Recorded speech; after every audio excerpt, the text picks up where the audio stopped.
semeando muita paz, muito amor e alguns conhecimentos espirituais. E no momento, esses conhecimentos provêm do livro O Evangelho segundo o Espiritismo, de Allan Kardec.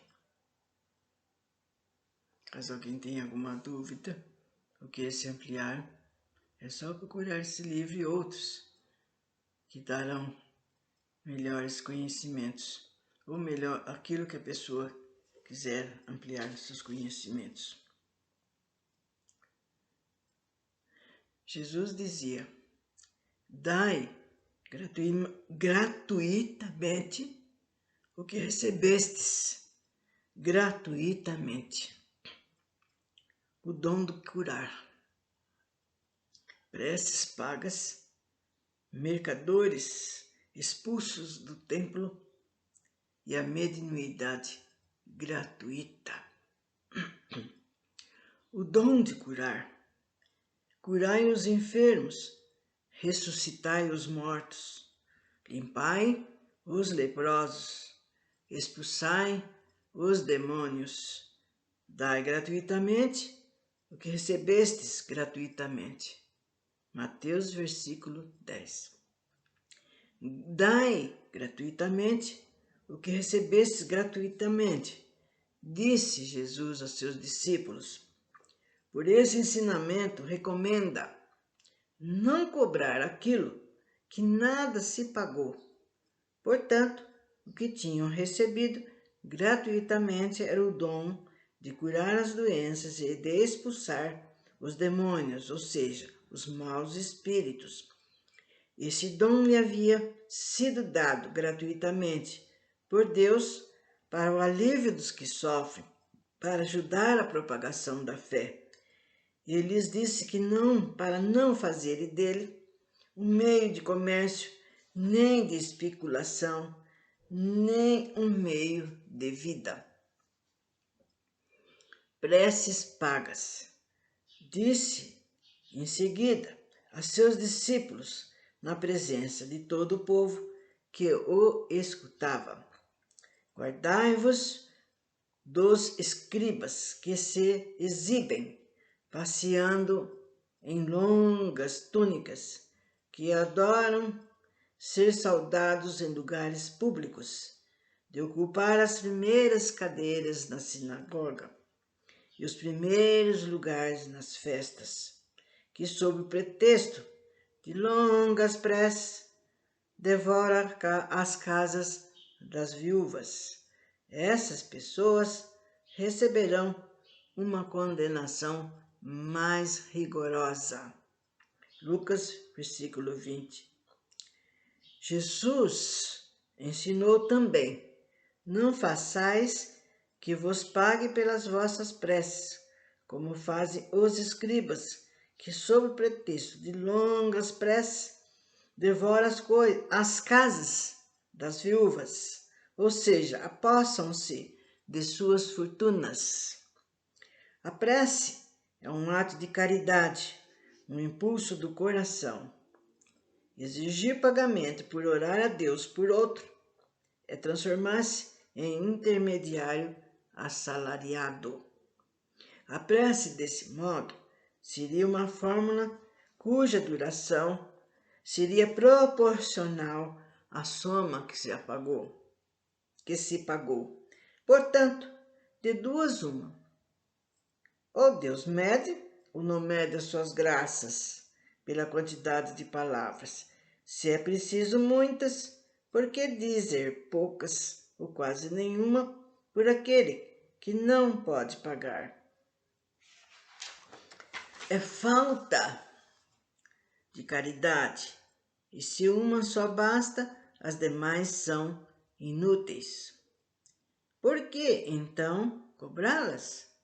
É falta de caridade, é prevaricação. Como sabemos, Deus não cobra pelos benefícios que concede. Como pode alguém que nem mesmo é o distribuidor deles, que não pode garantir a sua obtenção, pretender cobrar por um período talvez nenhum resultado produza, que nem consiga produzir nada. Deus não condicionaria um ato de clemência, de bondade e de justiça que solicitamos a sua misericórdia em troca de dinheiro. Por outro lado, se a soma não fosse paga ou fosse insuficiente, resultaria que a justiça, a bondade e a clemência de Deus seriam suspensas. A razão, o bom senso, a lógica nos diz ser impossível que Deus, a perfeição absoluta, encarregue criaturas imperfeitas de colocar preço à sua justiça. A justiça de Deus é como o sol, se distribui para todos, tanto para os pobres quanto para os ricos. Se consideramos imoral traficar com as graças de um soberano da terra, quanto mais não será fazer o mesmo com as do soberano do universo? As preces pagas têm ainda um outro inconveniente. É aquele que as compra se julga, na maioria das vezes, dispensado de orar, pois considera quite desde que deu seu dinheiro. Sabe-se que os espíritos são tocados pelo fervor do pensamento de quem por eles se interessa. Qual pode ser o fervor daquele que encarrega um terceiro para orar por ele e também pagando? Qual é o fervor desse terceiro quando delega seu mandato a outro e esse outro a um outro e assim por diante? Isso não é reduzir a eficácia da prece ao valor de uma moeda corrente?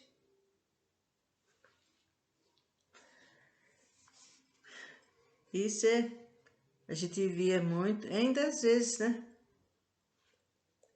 Eu vou mandar rezar, vou mandar fazer isso, mandar fazer aquilo. Quando nós mesmos podemos fazer, sim, gente. Não, se não sabe a oração inteira, reza do fundo do seu coração. Aquilo que vier na sua ideia, na sua consciência, né? Principalmente quando a gente conheceu aquela pessoa que está precisando de uma prece e sabe exatamente naquilo que ele está necessitado para a gente pedir, para a gente orar para ele, que ele, principalmente, gente, no nosso dia a dia, todo santo dia, nós temos sempre que fazer prece, né? Não falar, a pessoa vai lá na igreja, reza por mim, peça a Deus. Então, por que isso? E agora estou ocupada, agora estou assistindo, não vou na missa, ou não vou na reunião, agora estou, nossa, estou assistindo a minha novela aqui, está num capítulo emocionante.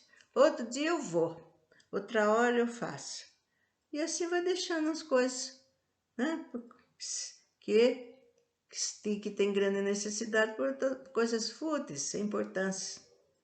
E a nossa obrigação é sempre estar rezando, principalmente para os nossos irmãos que estão lá no umbral, que é a zona de sofrimento no plano astral inferior, né?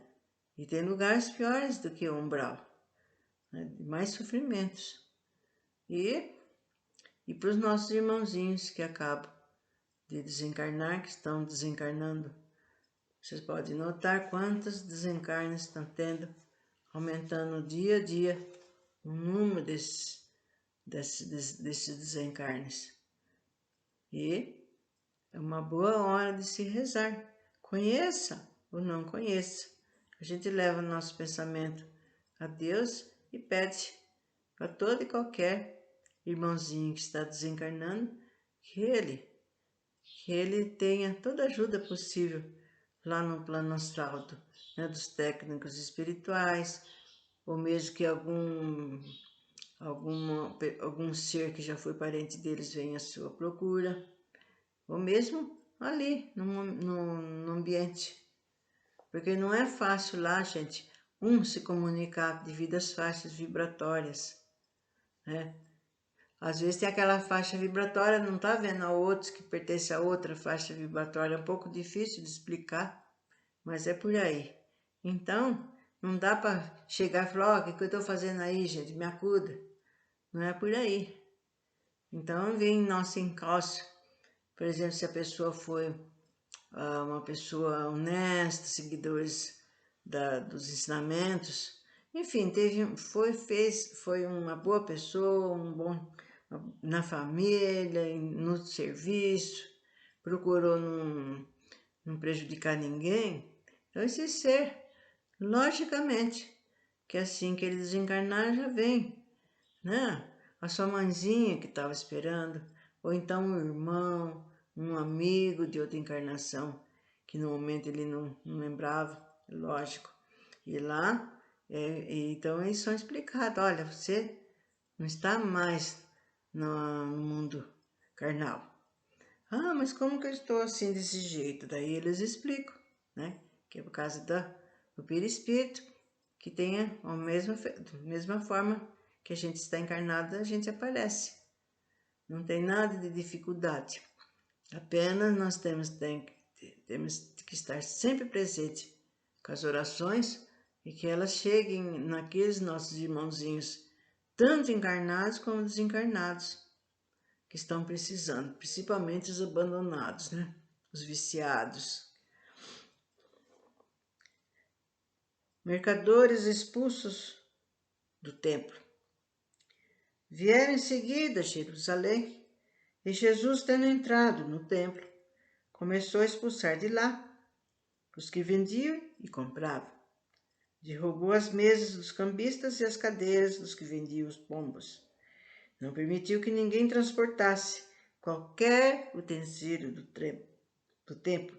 Também os instruiu ao dizer: não está escrito que minha casa será chamada casa de orações por todas as nações?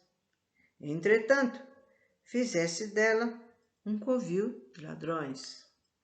Os príncipes dos sacerdotes, tendo ouvido isso, procuravam um meio de prendê-lo, pois temiam-no, uma vez que todos estavam tomados de admiração pela sua doutrina. Marcos, versículo 11. Jesus expulsou os mercadores do templo.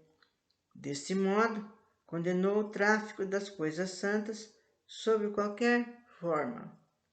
Deus não vende nem a sua bênção, nem o seu perdão, nem a entrada no reino dos céus.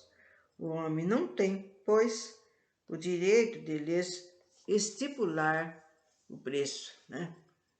Como sempre, então eles aproveitavam que naquela hora das reuniões, na hora das rezas, das orações, enchia os templos, né? Então, muitos deles, sabedores disso, levavam as coisas para obter algum lucro, para vender para aquelas pessoas, né? E assim, né, como acontece. Só que aqui, que às vezes que a gente vê, por exemplo, no dia de finados, as pessoas vão, vendem as coisas nas portas, porque sabe que ali vai ter uma influência de muita gente. Muita gente vai ali rezar pelos seus entes queridos, então eles aproveitam, vendem frutas, flores, né, velas e assim por diante. Mas aí no caso de Jesus era o templo, que era o lugar da oração, era um lugar sagrado, que não podia ter comércio ali dentro, né? E assim, terminando, desejando também tudo de bom e maravilhoso para todos nós.